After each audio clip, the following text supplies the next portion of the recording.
This is KUGAN CASSIUS for IFL TV, proudly sponsored by Everlast. We're in the matchroom bubble. It's Thursday. Press conference is due to begin very soon. Eddie Hearn has just flown in with his new matchroom tracksuit. All right, Ed? A bit of new drip. What do you think? Yeah, Can't really is it see it. available to buy? Or? No, not this one yet, but just a couple of little prototypes, mate. You know. Prototypes. Been an interesting week so far. There's, as you said, or tweeted earlier on in the week, there's a whole host of different personalities here. There are some people that are not here that could have been here. No Higgins, no Eubank Senior, but I think he's coming Saturday night. So, yeah, who knows what's going to happen on Saturday? Well, it's a tremendous fight card, but it's also a tremendous bubble, isn't it? With a real mix of characters in here, personalities, and a lot of fights to talk about. You know, I know that Chisora Parker is a great heavyweight fight, but I can't wait for Tasha Jonas against Katie Taylor. I was just with Joe Gallagher. I've never seen him so confident about a fight. Craig Richards over there with the opportunity of a life against Dimitri Bivol. Chris Eubank Jr. back. Marcus Morrison looked in great shape. James Tennyson with a big fight for him. Campbell Hatton in a Manchester derby.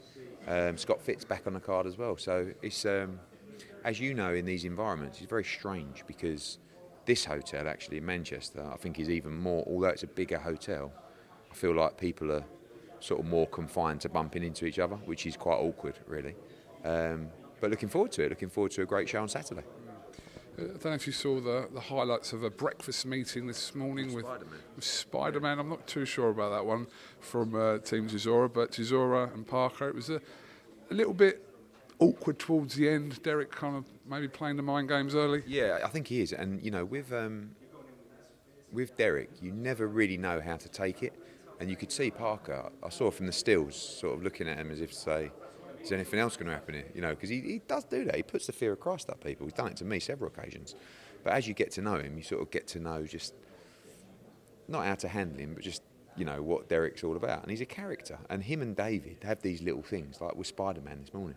That was one of their team, apparently. He just dressed up as Spider-Man, started going up to Parker and, like, you know, and I just think it's, yeah, a little bit of mind games. I mean, you saw it. Remember when Hay boxed Bellew and they brought in the bloke from In-Betweeners at the press conference? Jay from In-Betweeners. I was just like, and this is what they do. David Hay's a great promoter himself. So, yeah, I think Parker kind of looks at, you know, he's calm, isn't he? He looks in great shape, Joseph Parker. And I think I'm interested to see what Andy Lee adds to Joseph Parker's corner and what Buddy McGirt adds to Chisora's corner as well. Two really, really smart boxing people.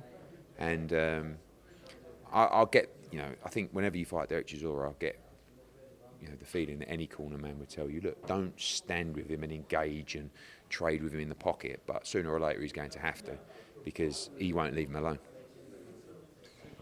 Okay, I feel like deja vu, keep talking to you about the same things over and over again, but I do want to ask you about Bob Arum's latest comments in reference to a mirage. Yeah. I mean, I think I've come to the conclusion that there is 3 or 4 different Bob Arums, and the Bob Arum that I speak to sometimes is not the same Bob Arum that sometimes speaks to the media. So I actually messaged him last night after the comments that he just made, and like as if to say, like, am I missing something here? I mean, the last time I communicated with Bob Arum was Friday of last week and Thursday of last week. He said we haven't spoken for 2 weeks. I mean, 4 or 5 days ago, he was giving interviews to the media saying it's a done deal, it's in Saudi Arabia, this is how the deal's working. And then 4 or 5 days on, he says it's all rubbish, it's a mirage. And I don't get the whole thing about Eddie's running out of time. Like, what, is it just me? Like, the only chance this fight has is if I pull something off. No one else has lifted a finger. But the site offers have come from your side, correct? Yeah, but the main site offer, which everybody accepted, of course, it's come from my side. No disrespect to Bob. Bob's a legend promoter. He hasn't dealt with a site offer of this magnitude before. So, and I have, and it's the same people that I closed the last huge site offer with. I trust them. They've put it in writing. The fight's happening. The deal's in place. We're just going through a process of doing a long-form agreement between about 3 or 4 different lawyers, which is very difficult for a site of this magnitude, a deal of this magnitude. But the whole, like, you know, when you're out there, like, just grafting your nuts off trying to get this done, and you've got someone who's supposed to be, I know he's not on the team, but he is on the team because we're all working together. Just like, I don't know, I can't say they don't want the fight because I think everybody wants, but I get that feeling sometimes. What's your game here? What don't you like about this? You know, Eddie's desperate. Yeah, I'm desperate. I'm desperately trying to make this fight, like more than anything I've ever done.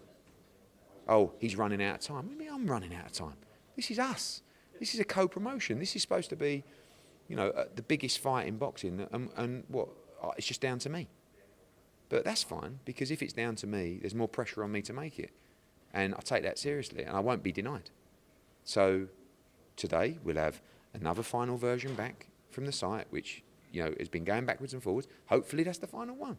Maybe it needs another couple of changes, and it might take till tomorrow. But, yeah. So Can you just kind of just spell it out what these specific delays are? no delays. Just the wording of a long-form agreement that's quite complicated, and that's for a lot of money. Right? That's it. It's not something...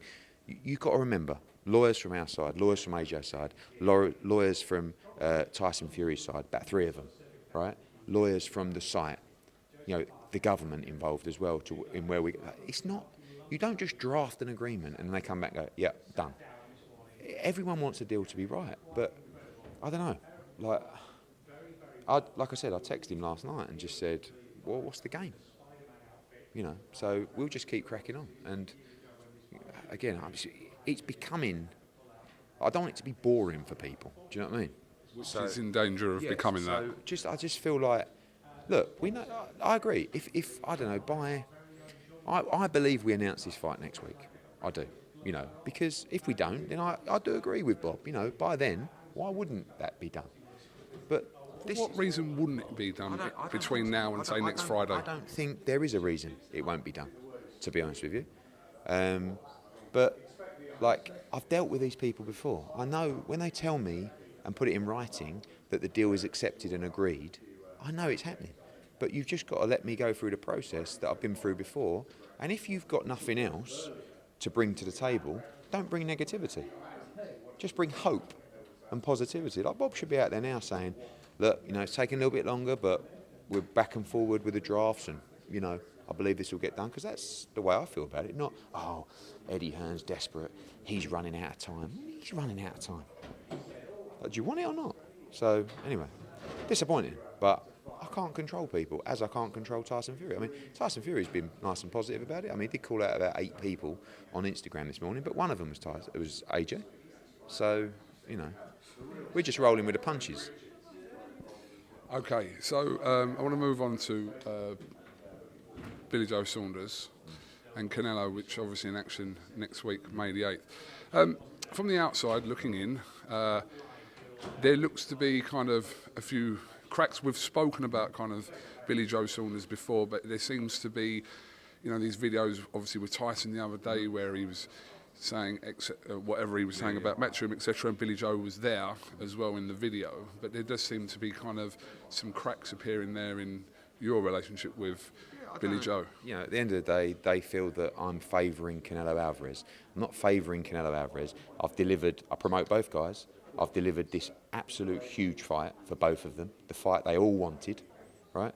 For, you know, in Billy Joe's case, he joined Matchroom because he wanted me to make these kind of fights. I delivered it for him with an absolute shed load of money. You know, if he's saying the money, he's not bothered about the money. He's also getting the legacy. He's getting everything that he needs. Absolutely every word to that contract will be honoured. You know, I went to see Canelo Alvarez and I went to see Billy Joe Saunders. Canelo Alvarez does happen to be the pound-for-pound number one. He is the A-side in the fight. There's a lot of, you know, attention around him. Billy Joe has basically refused to do any media, so Canelo is doing all the media. So, of course, the media attention is on Canelo Alvarez because Billy's he doesn't want to do any. What reason is he giving you that he doesn't want to do media? Just doesn't want to do any media. So this week he's refused media, and, yeah, but it's all right. Look, it's not unusual. Sometimes people just don't want to do it. They want to focus on the fight. I think a little bit is him and Tyson rattling themselves up, you know, us against the world mentality, which I think is great for them. But I can't. You know, I've done everything I can for Billy Joe Saunders. You know, I've backed him when people said I shouldn't have backed him. I've delivered for him when others couldn't deliver for him.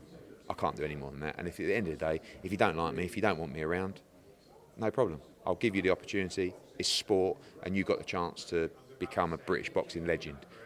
You know, I've worked my nuts off to deliver this fight for him. He's worked his nuts off in his career as well. So he deserves this opportunity, in my opinion, and that's why I worked hard to get it for him. I'm pleased he's got the opportunity. If he wins, I'll be delighted for him. I've no favouritism in the fight, but of course, you're talking about, you know, a pound-for-pound star that everybody's talking about, and again, he's doing bucket loads of media. So when people say, well, I don't see much stuff out there about Billy Joe, because he's not doing anything. He's refused to post on social media. You know, he's not want to do media. That's fine. He's focused on the fight, and good. Listen, this is probably going to be good for Billy Joe. You know Billy Joe as a person. If he's happy and, you know, carefree, maybe he won't go in there and put in the same kind of performance. So he can hate me all he likes. Maybe it'll be good for him. But we'll stay professional. We'll deliver for him. We'll make sure, as I said, every word in that contract is honoured. And we get ready for a massive fight next week. I can't, you know. We've spoken the other day about that kind of awkward situation you have when you're promoting any two fighters in a bill.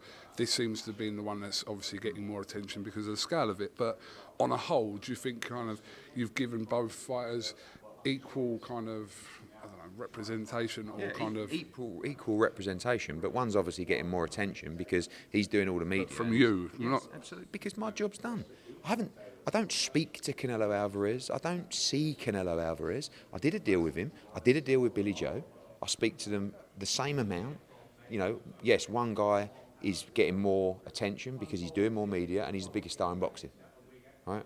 But I had a job to do, right? And like I said, when people said, I don't think you should work with Billy Joe anymore, I said, no, he's a good guy, and I stand by that. And I wanted to deliver for him, something that others couldn't. And I delivered the biggest fight in boxing, the biggest opportunity. And it's not, all hail Eddie. Billy deserves that.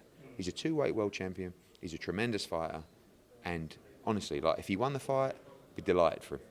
You know, and it would be a massive win for British boxing. But, you know, you see Tyson come out. Tyson posted, like, a clip of me before the Yildirim fight. Saying he was in awe of Canelo. I'm in awe of Canelo. He's fantastic. He's a pound-for-pound number one. So go and beat him.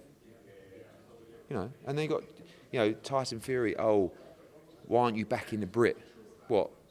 Let's talk about how you've brought Joseph Parker in camp and you're plotting the downfall of Derek Chisora, your so-called British mate. I mean, he just talks absolute bollocks, Tyson Fury. I've never seen someone talk so much bollocks. You know, and he comes out this morning, doss of this, doss of that. I mean, you've got Anthony Joshua, who's stuck in Finchley, grafting his nuts off to become undisputed, and you've got Tyson Fury doing Instagram videos around his suite in Las Vegas in some terrible Versace shirt, calling people dossers. I mean, I know I'm backing, right? But it is what it is. But from Billy Joe's perspective, isn't he looking for that back the Brit mentality as you as his promoter? I back the Brit. I have two fighters in the fight. It's up to this is what I do. I don't have to go out and wear like half British boxer shorts, half Mexican boxer shorts. I give you the opportunity. I promote the show. I've made one of the biggest fights in boxing. I've made the dream chance for Billy Joe Saunders. I've made the fight that Canelo Alvarez wants. Over to you guys. Good luck. Don't worry about me. I'm irrelevant. I'm just a promoter. This is a sports event. You two are the stars. You fight it out for the gold. Doesn't matter about me. Everything will be fair to Billy Joe. Like, as I said, exactly what we promised him.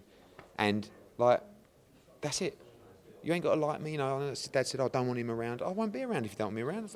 That disappoints me because I'm excited for Billy. Because I know he deserves his chance, but I helped get this chance for him. And I'm excited for Billy Joe Saunders to show people if he is what he says he is. And, you know, it's business, it's boxing, and sometimes when you have two guys in a fight, one feels that you're giving more attention to the other. I'm not giving more attention to him. There's more attention on Canelo Alvarez than there is in Billy Joe Saunders. What situation could you compare this to that you've experienced? This obviously when Joshua fought White, you did sign White at the time, but it wasn't quite the same. Froch Groves 2. Yeah, Froch Groves 2. But I didn't, you know, I think my deal would run out with Groves at the time, but there's nothing, you know, Billy's in fight mode. I just want him to concentrate on the fight, that's all. I want to see the best Billy Joe Saunders in Dallas next week. And I honestly believe you will get it. He's in tremendous shape. This is the fight of his life. He's ready. He's ready to go in there. And part of me feels, and actually hopes a little bit, that this is all like, not tactics, do you know what I mean? But just, it's me against the world kind of thing, because it baffles me a little bit. But at the same time, there's nothing I can do. You've got the opportunity, go and enjoy one of the biggest moments and biggest fights of the year, and do your thing. Do your thing. May the best man win. Final one on this. Do you anticipate an awkward fight week in Dallas next week? I mean, most fight weeks are awkward. You know, it's up to them. Like, I'm not. You know, as I said, I would like to be around Billy Joe next week because I'm excited for him, and I'm excited for his team, his dad. Like, this is it, isn't it? Does it ever? It's never going to get bigger than this. So, but at the end of the day, whatever they want me to do. If they want me to ignore them and not, you know, then I'll have to do that. But that's disappointing because I'm really excited for Canelo. Like, he wants to unify the division. He wants this fight. Billy Joe Saunders has got the opportunity of a lifetime to go and prove that he's a pound for pound great. But, you know, kind of like, not I've done my job because there's still a lot to do. But Billy Joe Saunders wanted to fight Canelo. Canelo wanted to fight Billy Joe. I made it happen. Boys, good luck to you. Do you know what I mean? Maybe I won't even go. Okay. Eddie, I do need to ask you about, and if you can make any comment on this, on the Ammo Williams situation. Mm-hmm. What can you say? We've seen a couple of posts and we don't really know what's going on, so I don't know how much of it you can actually say. It's quite personal, really, like for Ammo. What I can tell you is that I've been speaking with Churchill Boxing, Peter Berg and Sam Katowski, and we've managed to get him some help yesterday. You know, again, like I don't want to talk too much on it, but the good news is that he's getting some help, and we hope to get him in a good place again. But you know, this is just, unfortunately, people's problems, and you know, when you talk about mental health and stuff like that, it gets magnified because of the world we live in at the moment, you know. And for us, you know, we've been speaking to like I said, to Churchill, to Peter Berg for the last 3 or 4 days to try and help. And luckily, obviously, they're on the ground there. I think they flew some of his family in, and yeah, he's in a better place now, and hopefully he's on the mend. Hopefully. So, were you aware of any kind of what's the word? Because obviously the posts were directed at you. Yeah, so we. Strange. Yeah. No, he sent me a message. I think he posted the message actually about 10 days ago, and he said, "I don't want to get punched or something. I don't want to get punched in the head anymore. You know, the risks are too great in boxing. I've decided to retire from the sport." And I just went back with a voice note and said, "You know, I said that's a shame because you're a top prospect, but I understand. And if you've got that, you know, if you feel like that, maybe you shouldn't be in a ring anyway. But just be happy. You know, take your time. Blah blah blah." And then, yeah, no, you know, I've always had a great relationship with Ammo, but you know, obviously. These things happen, and sometimes you need a little bit of help from people, and hopefully he can get on the mend. Boxing's second on the list right now for Ammo. Number one is just get him healthy, get him happy, get him in a good place. That's what we're trying to do with his management team, and boxing can come later. But first things first, as you know, as Ryan Garcia posted, you've got to look after yourself. You've got to be happy and be healthy inside and out, and that's the number one priority now for Ammo. Okay, I spoke to you a week ago. Obviously, we touched on the whole Sky and DAZN situation in the last 7 days. Has anything changed or developed in a sense? No, I mean, you know, as I said to you, there'll be an announcement in due course. We're under contract with Sky at the moment. They're fantastic partners, and there's nothing to add to it at the moment. Okay, but I do want to ask you about a report that I read in the Times today. About you say you read it. Did someone forward it to you? Yeah. Did you see? Well, that's not. I was sitting at breakfast reading the Times. I was. Some gossip mongers just basically. No, I saw it on Twitter, like the report. Okay, so it was about BT in talks to sell stake in sports TV. So obviously a lot of stream companies were mentioned, but separate, not in the Times. I saw a lot of people commenting and suggesting whether DAZN would be involved in that. Could you make any comment on that? No, I did actually see the article as well, but look, that's not my business. I'm, you know, responsible for right now for the boxing on DAZN in America and internationally outside of the UK. Of course, there's discussions for that to change in the UK, but you know that's bigger business. You know, I can't respond to my own speculation, let alone speculation of that size. So I can't help you on that one, mate. Sorry, mate. That's all right. Make something up, but I don't think it go down very well. No, just, you know, you say less and less in your old age, don't you, Ed? Let's talk more action. Is that the philosophy? That's actually the new AJ Boxing range. Check it out. Shout out to AJ Boxing 258, AJ Boxing apparel.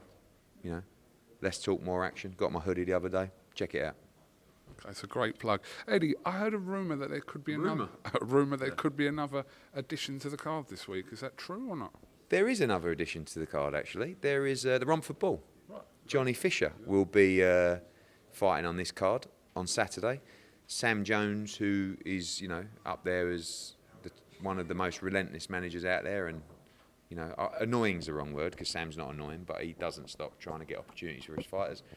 The Romford Bull was ready to fight. We were going to put him on May 15th, but Sold Acres will debut on May 15th, and we'll give Johnny Fisher a fight this Saturday. So the Romford Bull added to what is a stacked card. Scott Fitzgerald. Yeah, fantastic to see him back. Yeah, we haven't seen him yet. I think he's out here. today. Yeah, So yeah, that's you know, we'll talk more about the Scott Fitzgerald story one day when it's right. But I'm so happy to see him back. You know, he talk about, you know, Amo Williams and Ryan Garcia. Scott Fitzgerald went through some dark places, to be honest with you, and he needs, you know, boxing. As we always say, boxing can save lives, and boxing, mate, I think it has saved him because this is what he does. You know, I told him for this fight, come in, listen, don't worry about your weight. I think the fight's made at 168 pounds or something like that. I said, you have to train. He's been training for 10, 12 weeks. Just get back to training, but you must have a date and you must fight. I want to keep him in the ring, keep him busy, bring his weight down, and just get back in that mix. You know, with Fowler and Cheeseman and Conway against Sissoko, and, you know, all these guys. So many great fights to be made, and I'm really happy and actually proud of Fitz as well, because it could have gone completely the other way. You could have never seen him again, but he's got himself together. He's got himself back in the gym, and it's a big moment for him on Saturday. We've seen some clips of Deontay Wilder back in training, doing some training with Malik Scott at the minute. So could this suggest a possible return imminently? I mean, he's got to return sooner or later, hasn't it? I mean, just brilliant to see him back. I mean, I know he was only hitting pads in his lounge or wherever he was, but great to see him back. He's a great fighter. He's, you know, he's a big name for the division. He's exciting, and he's going to be in some huge fights. So hurry up, Deontay, and get back in the mix because he's good for the division. And Andy Ruiz is in action same night against Chris Arreola. Yeah, great to see him back as well. Love Andy Ruiz. I think he's a great guy, very humble, great kid, great fighter. I expect him to deal with Arreola quite comfortably. And then, listen, I love, you've got that great mix, haven't you, of Dillian, Deontay, and Ruiz. You know, any one of those three is a great matchup for anyone. Any thoughts on Mayweather and Logan Paul? Yeah, I think when you start slating it, you sometimes sound a little bit bitter, but I just think it is the most ridiculous thing I've ever. I mean, I know that you talk about, and I didn't mind Jake Paul against Ben Askren. It is what it is. You know, you just don't know what's going to happen. But you talk about one of the greatest fighters of all time against a 0-1 YouTuber. I mean, what do you think about it? Honestly, like, don't be worried about being denied a press credential because you ain't going to get one anyway. But what do you honestly think about that fight? Just have some nuts for once, yeah, and just give your opinion, honestly. I'll definitely be buying it, mate. Really? I support boxing on all levels, mate. You absolutely. I've bought some of the worst pay-per-view cards you've put on over the years anyway. What's the worst pay-per-view card ever? The only pay-per-view card you can moan at, and you can't even say it didn't deliver value, because you had James DeGale, you had Anthony Joshua on there, you had George Groves, you had Scott Quigg, you had James... Callum Smith. Cleverly. Callum Smith was on there as well. Bellew Cleverly. That was it. Every other pay-per-view, no one's moaned about. In like, how many years have we been doing this? 5, 6 years. And yet you sit there and you tell me you're going to be buying Mayweather against Logan Paul. Absolutely, mate. Absolutely. I won't be. Eddie. But I do like Logan Paul. And I do quite like Floyd Mayweather. But, you know. And I can't say, oh, it's a disgrace, it's a money-making exercise, Exercise. because I love a pound note as well. Eubank, obviously in action against Marcus Morrison, but you've mentioned Demetrius Andrade against Eubank as a potential fight that you'd like to make. Yeah, I mean, I'm actually, funnily enough, I'm a bit of a Chris Eubank Jr. fan. I like him. I think he's exciting. I think he's tough. I think he's a good fighter. The fight with Andrade's there. I mean, look, we want Charlo or Golovkin, but happy to bring Demetrius Andrade to the UK to fight Chris Eubank. I saw an interview yesterday with Chris Eubank. I think it was with Michelle Phelps, and I thought it was a very nice interview. I thought he's really grown up. I don't know if that's good for his boxing, because he seems quite happy and chilled and mature, and he's not as edgy as he once was. Do you know what I mean? But I thought he spoke really well. I thought it was not mature, but I just wonder. Like when he was young, I think he had a real chip on his shoulder, and I think he was not dangerous, but he was. I just wonder if he's still got that, you know. And I think it's a good fight, Marcus Morrison. I mean, I know people think that it's going to be a Eubank one-sided win, but Joe Gallagher's got the right bit between his teeth. I mean, he just told me earlier. He said, "I'm telling you now, Natasha Jonas will stop Katie Taylor, 100%." And they're up for it. You know, they're in their hometown, and Joe's going to be doing everything he can for 2 big wins. Just a couple of updates quickly. Clarissa Shields, Savannah Marshall, what's going on with that at the moment? Major. I'm actually waiting for a call from Dimitri Salita and Mark Taffet on that. We might catch up today, actually. So, but both girls are fighting in the summer. So Clarissa's doing a MMA thing, and Savannah is going to fight in July. When's Conor Benn next out? July. European title, possibly? Possibly. I've got some other options at the moment. Just want to keep progressing him. You know, keep him learning, keep him. I mean, as we've seen, probably one of the most exciting fighters in world boxing right now. You agree? Absolutely. I mean, doing huge numbers. He's a superstar in the making. Just keep the feet on the ground, take the right steps, the right fights, and this kid's going to be a superstar. Florian Marku? I don't think that's a fight for next, but I don't know. I meant Florian Marku. Yeah, What's next for him? He's coming back from injury. He'll be out in August. I've got to mention Felix Cash with a sensational win over Denzel Bentley last week on the BT show. Well, what can you do with Felix now? Oh, I mean, you can go on and fight for the European title. I mean, don't also forget, and I think big props to Felix and Tony Sims. They had the European title fight, but they turned it down to fight Bentley for the British. So obviously we lost the purse bids. We had a meeting. They sort of said, "Look, what do you want us to do?" I said, "Do you believe you can beat Denzel Bentley?" And they said, "We think it's." They actually said, "We think it's a very straightforward fight." I said, "Then you should take it." They took it. Great profile for him. Headlined the card. Looked sensational. Everyone's talking about Felix Cash. On we go. European title next, or world level guy. You know, Felix has the ability to go on European and definitely fight for world titles. And you know, can he show that he's got the levels to win a world middleweight title? We'll see. But he's a fantastic talent, and that was a really big win for his career, because you know, sometimes you're looking for that breakout fight. All of a sudden, you know, we went on another show, headlined, and everybody was talking about Felix Cash. So great move for him, and now we're in a brilliant position to capitalise on it. Final one. This $150 million site fee reported news the other day. Is that accurate? Oh, I think that's come from Bob Arum, but apparently it's all a mirage anyway. So who knows? That had come from Bob Arum, by the way. But is it accurate, that? Well, no. So the whole thing's a mirage. I'm just making the whole thing up. So no, it's not accurate. Eddie, thank you very much, and we'll catch up with you later in the week. Thank you.